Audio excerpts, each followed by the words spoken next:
Lyca production Subaskaran வழங்கும் உலகநாயகன் கமலஹாசன் நடிக்கும் Indian 2 திரையரங்குகளில் வெற்றி நடை போடுகிறது. எல்லாமே நல்லா இருக்கும், எல்லாருக்கும் பிடிக்கும். சென்னை சில்க்ஸின் தரமான ஆடி, பெருமை மிக ஆடி. தேவநாதன் அவர்கள், திரு ஜான் பாண்டியன் அவர்கள் உள்ளிட்ட அனைத்து கூட்டணி கட்சி தலைவர்களுக்கும் தொண்டர்களுக்கும் நிர்வாகிகளுக்கும் நன்றி.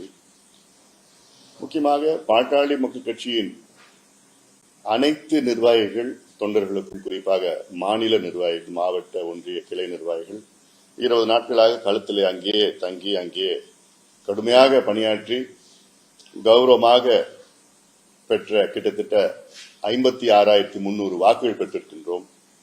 அத்துணை நிர்வாகிகளுக்கும் இந்த நேரத்தில் நன்றிகளை தெரிவிக்கின்றேன்.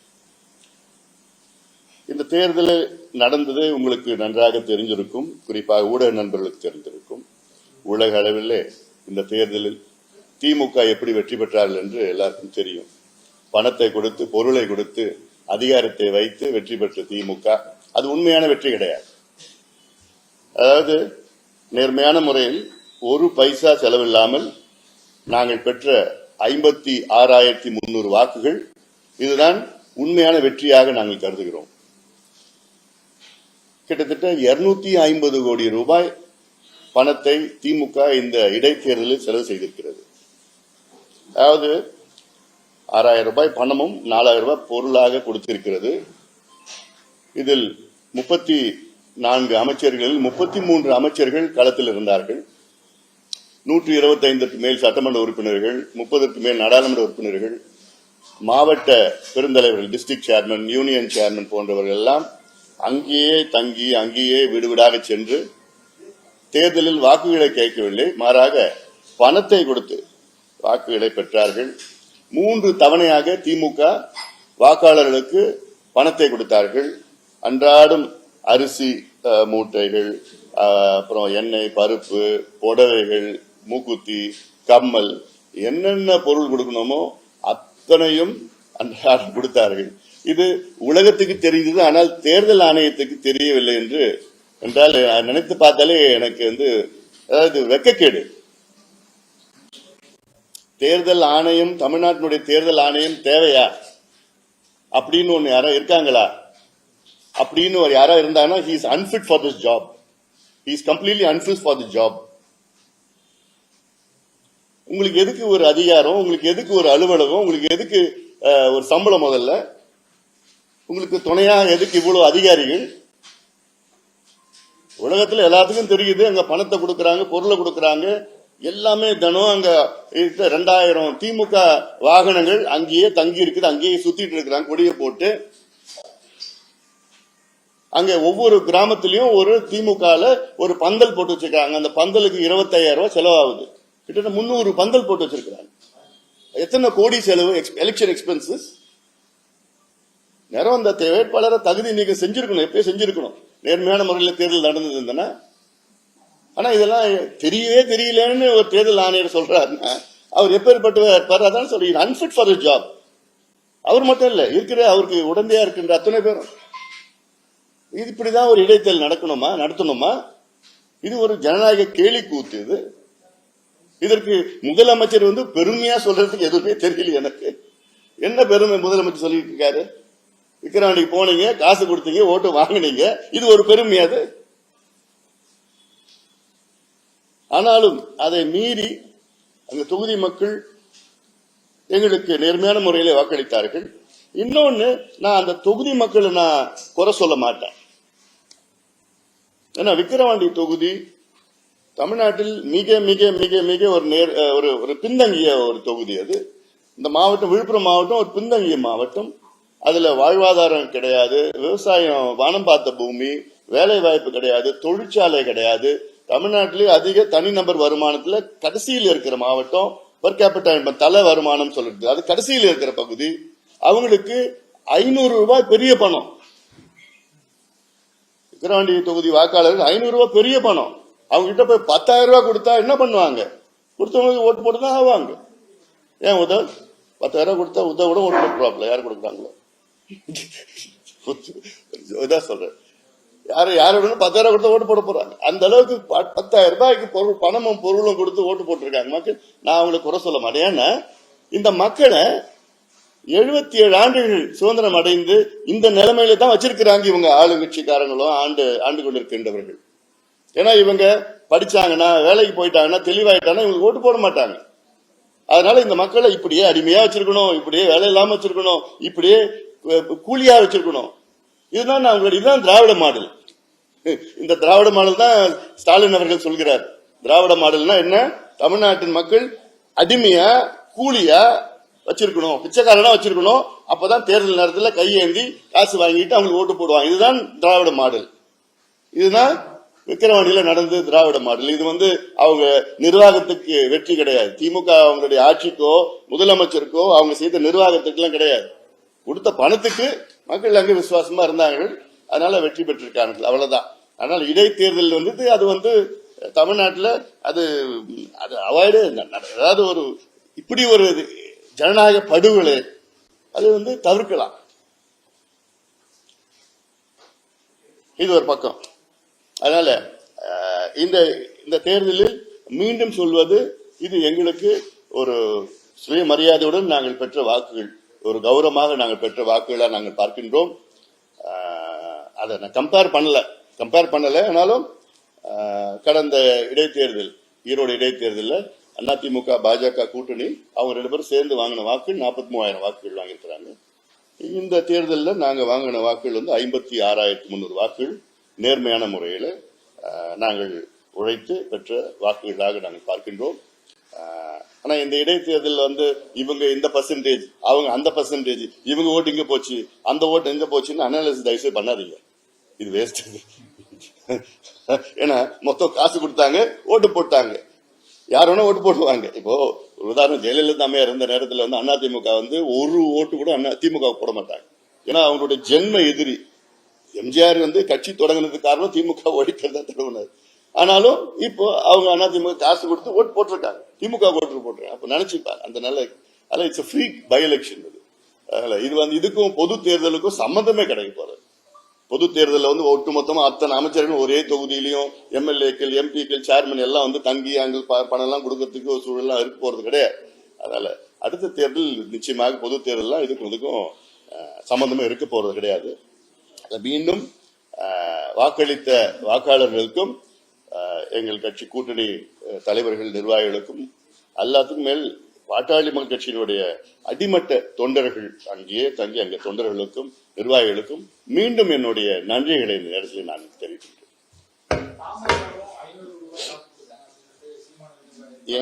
எங்கேயாவது நீங்க ப்ரூவ் பண்ணுங்க பார்க்கலாம். இதெல்லாம் சொல்லி பேசிக்கலாம் வெளியில. எங்கேயாவது ப்ரூவ் பண்ணுங்க பார்க்கலாம். எங்கேயாவது ப்ரூவ் பண்ணுங்க. எங்கிட்ட இருந்தா தானே கொடுக்கறதுங்க. நாங்க பாட்டாளிகள்.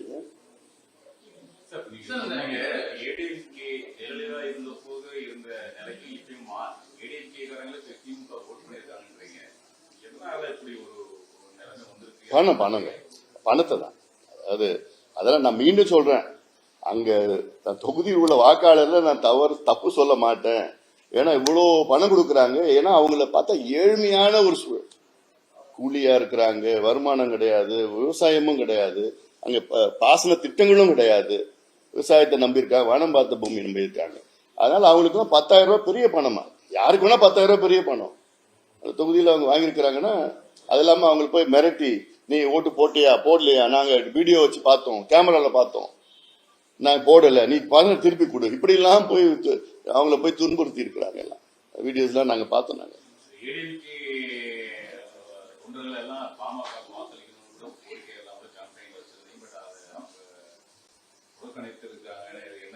இல்ல, நாங்க அது உள்ள இன்னும் அனலைஸ் பண்ணல. நாங்க எங்களுக்கு இன்னும் ஒரு நாள் ஆகும்.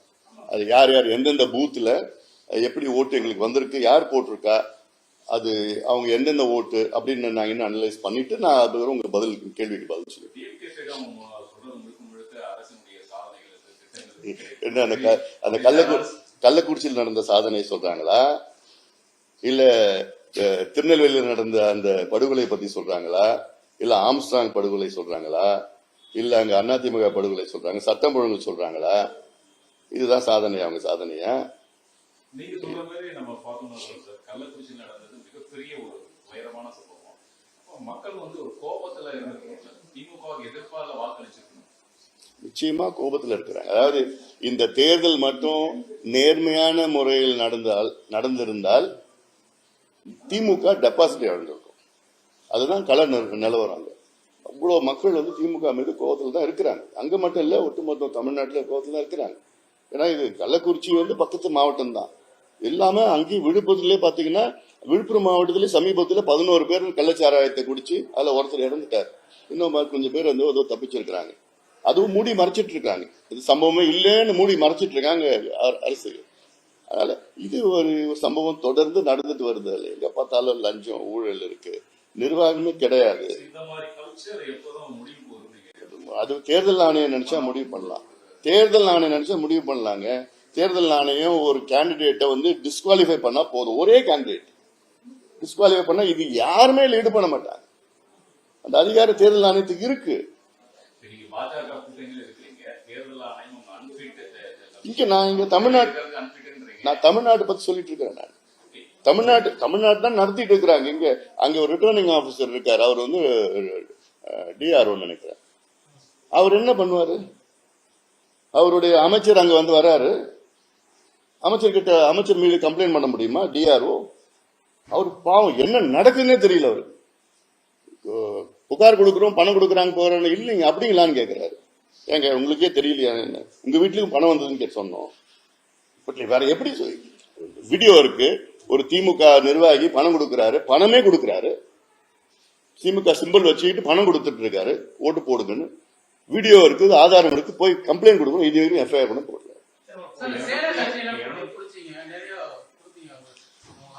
எதுவுமே இது எஃப்ஐஆர் பண்ண போடல. ஒண்ணுமே நடக்கல. எவ்வளவு பொருள் பிடிச்சி எல்லாம் பண்ணாங்க. இது வரைக்கும் எந்த நடவடிக்கையும் நடக்கல. ஒண்ணுமே கம்ப்ளைண்ட் நாங்க கொடுத்துட்டே தான் இருக்கிறோம். எஃப்ஐஆர் எதுவும் போடுறதே கிடையாது. இல்ல இதெல்லாம் இன்னொன்னு, இது வந்து சட்ட ரீதியிலையும் நாங்க சந்திக்க போறோம். எங்கிட்ட ஆதாரம் நிறைய இருக்கு. ஏன்னா வந்து ஒரு திமுக எங்களுக்கு வீடியோஸ், போட்டோஸ் எல்லாம் இப்போ இந்த திமுக அந்த ஷெட் எல்லாம் போட்டு வச்சிருக்காங்க. அது அவ்வளவு செலவு பண்ணிருக்கிறாங்க. திமுகவுடைய வாகனங்கள் எல்லாம் அவ்வளவு வந்திருக்கு. ஒவ்வொரு நாளும் அவ்வளவு வாகனங்கள். அதெல்லாம் தேர்தல் கணக்குல வரணும். வேட்பாளர் தேர்தல் கணக்குல வரும். இப்போ எம்பி எலெக்ஷன் நடந்தது. அதுல நாங்க ஒரு மாம்பழம் எனக்கு கொடுத்தாங்க. நான் போறப்ப அந்த ஒரு மாம்பழம் 1 கிலோ 65 ரூபாய் அப்படின்னு எங்களுக்கு தேர்தல் கணக்கு செலவுக்கு போட்டிருக்காங்க. ஒரு மாம்பழம் யாரு ஊருக்காரங்க எனக்கு ஒரு மாம்பழம் கொடுத்தாங்க. அது வந்து தேர்தல் கணக்குல வருது. ஊருக்கு போறப்ப பூ போட்டாங்க. அது வந்து அவங்க வீட்டுல பூ போட்டாங்க. அந்த பூ வந்து 1 கிலோ பூ 15 ரூபாய், 50 கிலோ பூ அப்படின்னு சொல்லி எங்களுக்கு தேர்தல் வரவு செலவு கணக்கு போட்டாங்க. தருமபுரியில் போட்டாங்க. அப்போ அப்படி இருந்த சூழல்ல இங்க கணக்கு இல்ல. எல்லா ஊர்லயும் பிரியாணி ஓடிட்டு இருக்கு, எல்லா ஊர்லயும் மது கொடுத்துட்டு இருக்காங்க, எல்லாம் ஷெட்டு கட்டி வச்சிருக்காங்க, பக்கா ஷெட்டு கட்டி வச்சிருக்காங்க. எல்லாம் கார் கொடி கட்டிட்டு கார் போயிட்டு இருக்குது. ஊர்லும் கார், என்ன கார், எவ்வளவு கார், இந்த ஷெட்டு கணக்கு பண்ணல 4 கோடி ரூபாய் வருது. இந்த கார் கணக்கு பண்ணாலே கிட்டத்தட்ட வாகன செலவு, ஒரு நாள் வாகன செலவுன்னு சொல்லிட்டு பண்ணிட்டா அதுவே கிட்டத்தட்ட ஒரு 2.5 கோடி வருது. அதுல ஒரு வேட்பாளர் எவ்வளவு செலவு பண்ணலாம்? கிட்டத்தட்ட 40 லட்சம் ரூபாய்க்கு கம்மியா செலவு பண்ண முடியும். அப்போ என்ன அப்புறம் ஒரு அதிகாரி இருக்கிறாங்க, இது கூட பண்ண முடியல.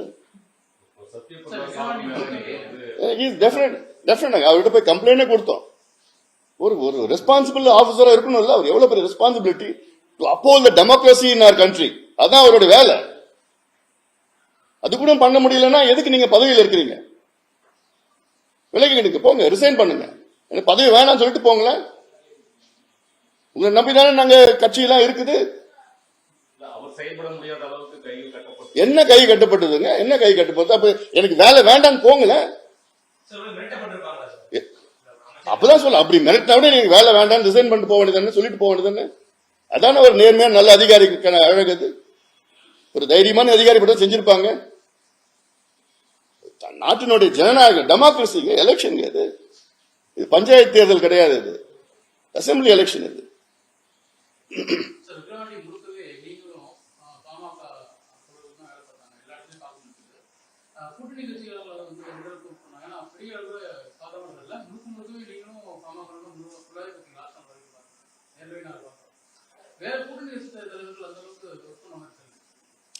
கூட்டணி அப்படிதான் இருக்கும். அது வந்தாங்க, வந்து பிரச்சாரம் எல்லாம் பண்ணிருந்தாங்க.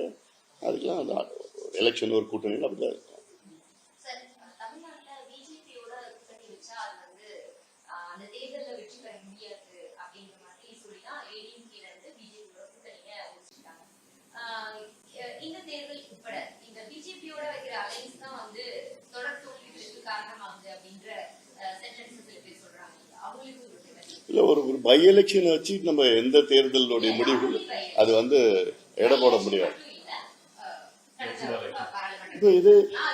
இப்போ இதே பிஜேபி கூட கூட்டணி 2014 வச்சோம். அப்போ பாத்தீங்கன்னா திமுக ஒரு தொகுதியில கூட வெற்றி பெற முடியல. நாங்க எங்க கூட்டணியில 2 தொகுதியில வெற்றி பெற்றோம். ஒரு தேர்தல் ஒரு மாறும். ஒரு தேர்தல் நாடாளுமன்ற தேர்தல் வேற, சட்டமன்ற தேர்தல் வேற. சட்டமன்ற தேர்தலில் அமைக்கின்ற கூட்டணிகள், அங்க இருக்கின்ற சூழல்கள், அரசாங்கத்துக்கு மேல ஆன்டி இன்கம்பன்சி, இதெல்லாம் கணக்கெடுக்கணும். போன சட்டமன்ற தேர்தலில் பாத்தீங்கன்னா அதிமுக 10 ஆண்டுகள் ஆட்சி செய்த பிறகும் அந்த கூட்டணிக்கு 75 இடங்கள் கொடுத்திருக்கிறாங்க, மக்கள் கொடுத்திருக்கிறாங்க. அதுவே பெரிய விஷயமா நான் பாக்குறேன். நான் 10 ஆண்டுகள் இது சாதாரணது கிடையாது. அதனால அது ஒரு சூழல் மாறும். இப்ப திமுக ஆட்சி செஞ்சுட்டு இருக்காங்க. நிச்சயமா அடுத்த முறை திமுக ஓட்டு போட போறது கிடையாது. அவங்க செய்யற ஊழல், அவங்க செய்யறது அந்த ஒரு பிரச்சனைகள், அது ஒரு தமிழ்நாட்டில் சட்ட ஒழுங்கு, இந்த கள்ளச்சாராயம், இந்த கஞ்சா விற்பனை எல்லாம் எவ்வளவு பெரிய ஒரு பிரச்சனை இருக்குது. அதை வந்து முதலமைச்சர் ஒரு கவனம் எடுத்து அது பண்ற நிலையில இல்லை. இன்னொன்னு முக்கியமா நான் சொல்றது வந்து தமிழ்நாட்டில் பாத்தீங்கன்னா திமுகவுக்கும் சமூக நீதிக்கும் சம்பந்தம் கிடையாது. இனி தயவுசெய்து யாரும் சம்பந்தப்படுத்தி பேசாதீங்க, மீடியாலையும் மக்களும் சொல்லிட்டு இருக்கு. ஏன்னா திமுகவுக்கும் சமூக நீதிக்கும் சம்பந்தமே கிடையாது. திமுக சமூக நீதி விரோதின்னு சொல்றதுக்கு மேல துரோகின்னு கூட சொல்லுவேன் நான். ஏன்னா இதுக்கப்புறம் என்ன வருகின்ற காலத்துல நாங்க இன்னும் நிறைய எக்ஸ்போஸ் பண்ண இருக்கிறோம். நாங்க எக்ஸ்போஸ் சென்ஸ் மக்களுக்கு இன்னும் நிறைய விழிப்புணர்வு ஏற்படுத்த இருக்கிறோம். நாங்க தொடர்ந்து சொல்லிட்டு வரோம், ஜாதிவாரி கணக்கெடுப்பு நடத்துங்கன்னு சொல்லிட்டு வரோம்.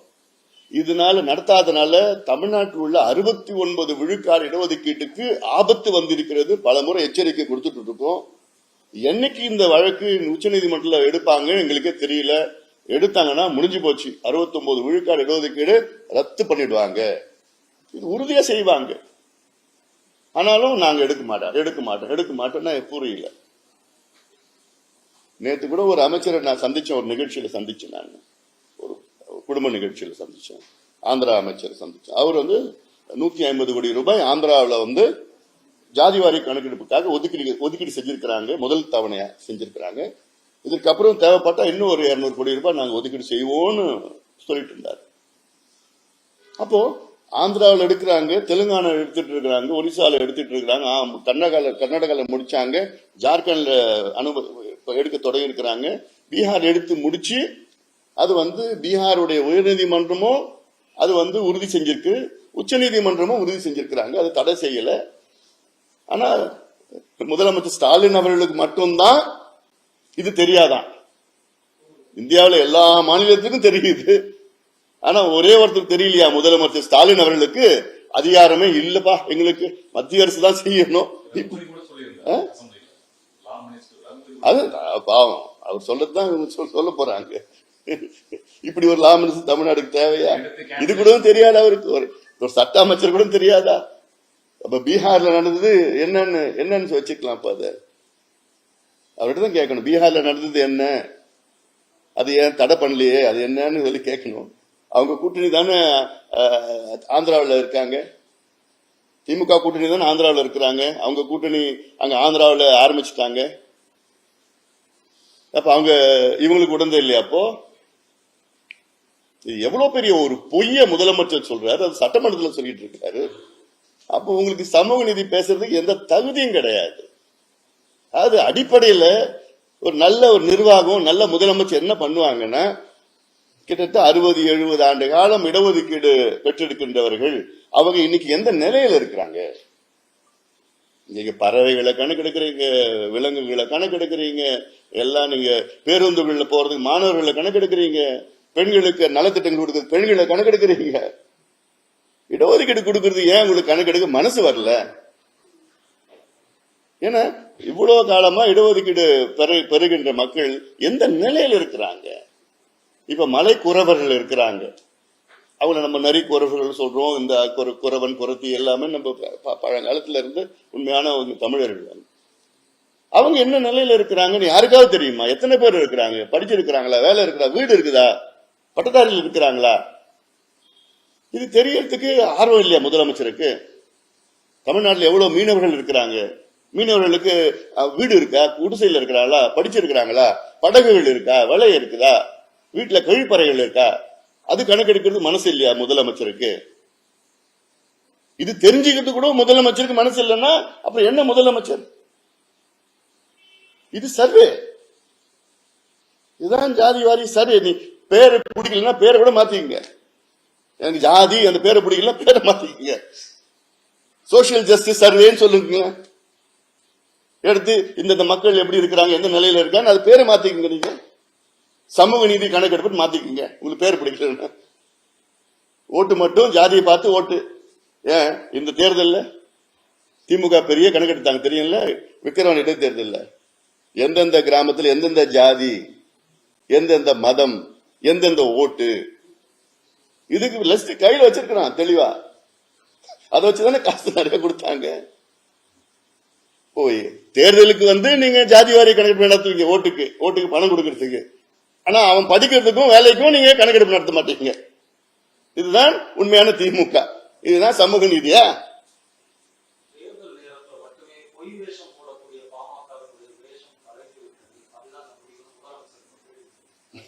என்ன நாங்க பொய் வேஷம் போட்டோம்னு புரியல எங்களுக்கு. ஏன் கள்ளக்குறிச்சியில 67 பேர் இறந்தாங்களே, பார்த்தார முதலமைச்சர்?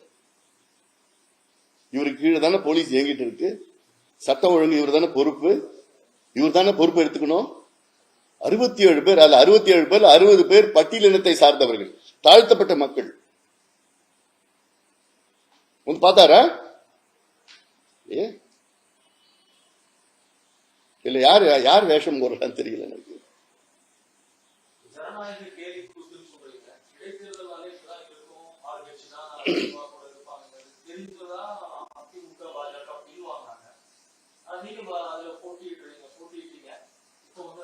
நாங்க தைரியமா போட்டிட்டோம். இல்ல ஆமா, அப்ப என்ன எதிர்பார்ப்பு என்ன? எனக்கு நியாயமா தேர்தல் நடக்கணும்னு எதிர்பார்ப்பு இருக்கு. அப்ப இப்படியே போயிடுச்சுன்னா என்ன செய்யணும்? நம்ம யாராவது அங்க போய் ஒரு சொல்லணும்ல, இது செய்தி சொல்லணும்ல. இது நாங்க களத்துல தைரியமா களத்துல போட்டிட்டோம், தைரியமா இறங்கணும், தைரியமா போட்டிட்டோம். நாங்க ஒரு கௌரவமான வாக்குகளை நாங்க பெற்றோம். நேர்மையான முறையில, நியாயமான முறையில வாக்குகள் நாங்க பெற்றோம். நிச்சயமாக நாங்கள் அனைத்து கட்சிகளையும் அனைத்து இயக்கங்களையும் சார்ந்தவர்களை சந்தித்து மிகப்பெரிய முறையில ஒரு விழிப்புணர்வு முதல்ல ஏற்படுத்தி அப்புறம் போராட்டங்கள்லாம் நாங்கள் நடத்த போறோம். இது தமிழ்நாட்டினுடைய எதிர்காலம். தமிழ்நாட்டினுடைய இளைஞர்களுடைய வேலை வாய்ப்பு, படிப்பு, வேலை வாய்ப்பு சம்பந்தமானது, சமூக நீதி சம்பந்தமானது முக்கியமான பிரச்சனையா நான் பாக்குறேன். லைகா புரொடக்ஷன் சுபாஷ்கரன் வழங்கும் உலகநாயகன் கமலஹாசன் நடிக்கும் இந்தியன் 2 திரையரங்குகளில் வெற்றி நடை போடுகிறது. நம்ம சென்னை சில்க்ஸின் பெருமை மிக ஆடி சேல், தரமான ஆடி, பெருமை மிக ஆடி.